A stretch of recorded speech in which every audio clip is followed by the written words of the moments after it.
प्रिय दर्शकों नमस्कार। हाजिर हूँ एक बेहद गंभीर विषय को लेकर के। आज का हमारा विषय है पति और पत्नी में मतभेद क्यों होता है। दाम्पत्य जीवन कभी कभी नरक के समान क्यों बन जाता है। ऐसा क्या कारण होता है कि पति और पत्नी में कभी कभी झगड़ा इतना बढ़ जाता है कि हमें कोर्ट कचहरी के चक्कर काटने पड़ जाते हैं। ये जो पति और पत्नी में मतभेद है ये आज नहीं, ये पहले से चला आ रहा है।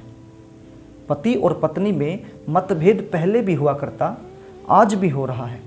ये भले ही आज के परिवेश में ज़्यादा बढ़ गया है और आगे भी रहेगा। इसका कारण क्या है? जब दो विपरीत लोग एक जगह पर बैठेंगे, साथ रहेंगे, तो उनमें मतभेद तो होगा ही। जब दो मत वाले लोग आपस में मिलेंगे तो उनमें भेद तो होगा ही। अब कभी आपने इस बात का गौर किया है, जो आपकी जन्म कुंडली है उसके जो लग्नेश हैं और जो सप्तमेश हैं वो एक दूसरे के विपरीत होते हैं। आप कभी भी अपनी जन्म कुंडली देख लेना, कभी भी अपनी जन्म कुंडली देख लेना, उसमें जो सप्तमेश होता है और जो लग्नेश होता है वो बिल्कुल एक दूसरे के विपरीत होते हैं। अब लग्नेश कौन होता है? लग्नेश हम खुद होते हैं। और सप्तमेश कौन होता है? सप्तमेश हमारा जीवन साथी होता है, हमारी पत्नी होती है या हमारा पति होता है। तो कभी भी आप जब देखेंगे जो प्रथम भाव होता है वही लगन होता है और उसके स्वामी लग्नेश होते हैं। आप किसी भी जन्म कुंडली को उठा करके देख लीजिए, लगन में जो राशि होती है उसका स्वामी और जो सप्तम भाव में जो राशि होती है उसका स्वामी, वो दोनों एक दूसरे के विपरीत होते हैं। अब मान लीजिए लगन में 1 नंबर राशि है, उसके स्वामी बने मंगल देव। यदि लग्न में 1 नंबर राशि होगी तो सप्तम भाव में 7 नंबर राशि होगी, तो उसके स्वामी कौन बने? शुक्र देव। अब मंगल और शुक्र एक दूसरे के विपरीत हैं, तो मतभेद होना स्वाभाविक है। लेकिन कभी कभी ये मतभेद इतना बढ़ जाता है कि हमें कोर्ट के चक्कर काटने पड़ जाते हैं। अब ये मतभेद नॉर्मल रहे तो ठीक है, कोई समस्या नहीं है, लेकिन कभी कभी ये बहुत अधिक बढ़ जाता है।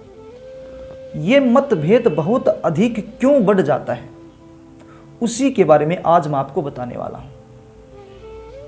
जन्म कुंडली में कभी कभी ऐसी कंडीशन बन जाती है कि जन्म कुंडली में बैठे हुए ग्रह हमें मजबूर कर देते हैं कोर्ट कचहरी के चक्कर काटने के लिए, दाम्पत्य जीवन को तोड़वाने के लिए, पति पत्नी में बहुत ही अधिक मतभेद कराने के लिए, विवाह को तोड़वाने के लिए। अब मेरे पास बहुत सारे लोग जन्म कुंडलियों का विश्लेषण करवाने के लिए आते हैं। अब मैं आपको क्या बताऊं, कभी कभी तो ऐसे लोग जिनकी उम्र बहुत अधिक हो जाती है, 50-50 साल जिसकी उम्र हो चुकी है, वो लोग भी ये शिकायत करते हैं कि हमारी आपस में बनती नहीं है, हमारा डिवोर्स होने वाला है, बच्चे हो गए हैं, बच्चों की शादी भी हो गई है, लेकिन फिर भी आपस में झगड़ते हैं, लड़ते हैं। अब लड़ना झगड़ना नॉर्मल बात है, लेकिन कहते हैं कि हमारा डिवोर्स होने वाला है। ये ऐसी कंडीशनें कैसे बन जाती हैं? तो वैदिक एस्ट्रोलॉजी में ऋषि पाराशर जी ने हमें कुछ ऐसे सूत्र, ऐसे नियम, ऐसी कंडीशनें बताई हैं जिनसे ये पता चलता है कि वैवाहिक जीवन कैसा चलने वाला है। वैवाहिक जीवन सुखमय बीतने वाला है या दुखमय बीतने वाला है। कभी कभी हमारी जन्म कुंडली में ऐसी कंडीशन बन जाती है कि हमारा वैवाहिक जीवन नरक के समान हो जाता है। जो हमारा घर है वो किसी नरक से कम नहीं होता है। और कभी कभी ऐसी कंडीशनें बन जाती हैं जो हमारा घर है वो स्वर्ग से कम नहीं होता है।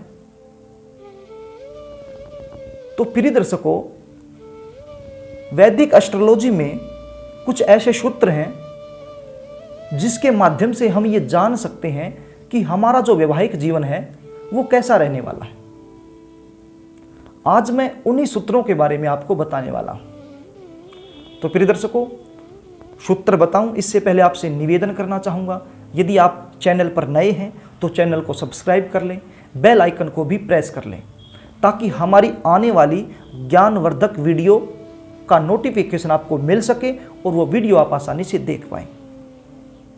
तो प्रिय दर्शकों, जो लगन होता है वो हम खुद होते हैं, और जो सप्तमेश अर्थात जो सप्तम भाव होता है वो हमारी पत्नी का भाव होता है या फिर पति का भाव होता है। जब भी हम अपने जीवन साथी का विचार करते हैं तो हम सप्तम भाव से ही विचार करते हैं। सप्तम भाव की क्या कंडीशन बनी हुई है वही निर्धारित करता है हमारे वैवाहिक जीवन को। अब मान लीजिए सप्तम भाव में कोई भी क्रूर ग्रह आकर के बैठ जाता है। अब मान लीजिए सूर्य हो गया, मंगल हो गया, राहु हो गया, शनि हो गया। यदि इन 4 ग्रहों में से सप्तम भाव में कोई भी आकर के बैठ जाए तो फिर जो हमारा वैवाहिक जीवन है वो दुखमय व्यतीत होता है। हमारे वैवाहिक जीवन टूटने की संभावना अधिक बढ़ जाती है, या फिर हमारी शादी ही नहीं होती है। 35-35, 40-40 साल निकल जाते हैं, हमारी शादी नहीं हो पाती है। या फिर ये जो क्रूर ग्रह जो मैंने अभी बताए, ये जन्म कुंडली में कहीं से भी बैठ करके सप्तम भाव पर अपनी दृष्टि डाल दें तो भी वैवाहिक जीवन में उथल पुथल मची रहती है। वैवाहिक जीवन में विच्छेद होने की संभावना बढ़ जाती है।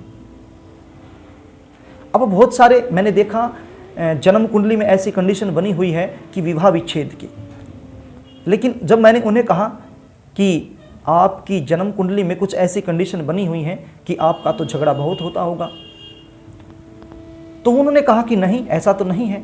तो मैंने कहा कि आप काम क्या करते हैं? अब कोई कहता है कि हम ऐसा काम करते हैं, हम तो 1 वर्ष में सिर्फ 1 महीने के लिए घर आते हैं, बाहर ही रहते हैं घर से। तो मैंने कहा ये विच्छेद ही तो है। ये ग्रह करते क्या है? ये विच्छेद ही कराते हैं। ये अलगाववादी ग्रह, ये अलग करवाते हैं, और अलगाव पहले से है।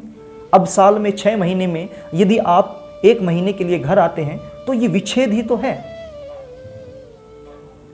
अब आप परमानेंट घर रहिए, दोनों एक साथ रहिए, फिर देखना आप में कितने झगड़े होते हैं।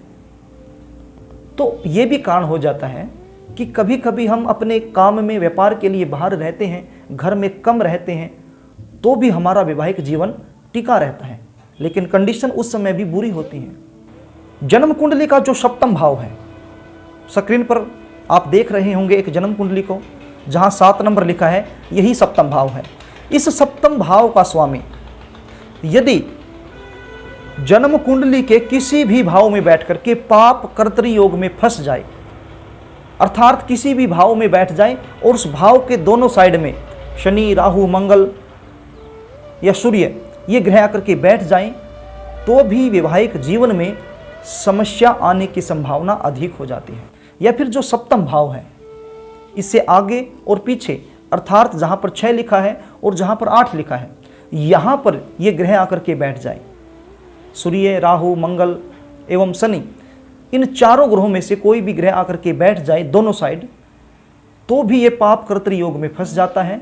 तो वैवाहिक जीवन में मतभेद होना स्वाभाविक है, या फिर शादी ही नहीं होगी, और शादी होगी तो बहुत उम्र बीत जाने के बाद होगी। तो प्रिय दर्शकों, मैंने कई जन्म कुंडलियों में यह भी देखा है कि जो सप्तम भाव का स्वामी है यदि 10वें भाव में जाकर के बैठ जाए तो भी वैवाहिक जीवन नीरस बन जाता है।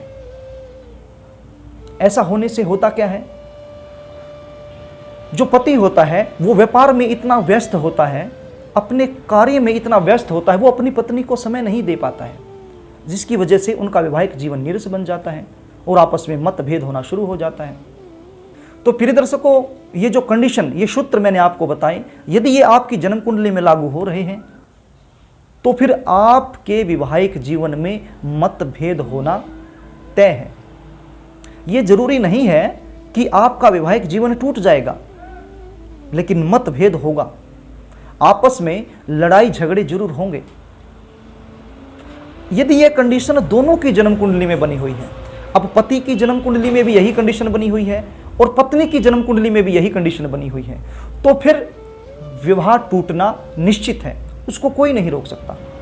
यदि एक की जन्म कुंडली में यह कंडीशन बनी हुई है और दूसरे की जन्म कुंडली में यह कंडीशन नहीं बनी हुई, तो फिर वैवाहिक जीवन चल जाएगा, फिर उसमें कोई समस्या नहीं है। मतभेद होंगे लेकिन विच्छेद नहीं होगा, डिवोर्स नहीं होगा। तो प्रिय दर्शकों, ऋषि पाराशर जी ने जो सूत्र हमें दिए हैं वही सूत्र मैंने आज आपको बताने की कोशिश की है, समझाने की कोशिश की है, और आशा भी करता हूं कि आप समझ भी गए होंगे और अपनी जन्म कुंडली खोल करके भली भांति जान चुके होंगे कि ये सूत्र आपकी जन्म कुंडली में लागू हो रहे हैं या नहीं हो रहे हैं। तो प्रिय दर्शकों, यदि आप अपनी जन्म कुंडली का सटीकता से विश्लेषण करवाना चाहते हैं तो फिर स्क्रीन पर दिए गए नंबरों पर आप मुझसे संपर्क कर सकते हैं और अपनी जन्म कुंडली का सटीक विश्लेषण करवा सकते हैं। यदि वीडियो अच्छी लगे तो लाइक करें, कमेंट करें, शेयर भी करें। तो आज के लिए बस इतना ही, कल फिर मिलेंगे, तब तक के लिए नमस्कार।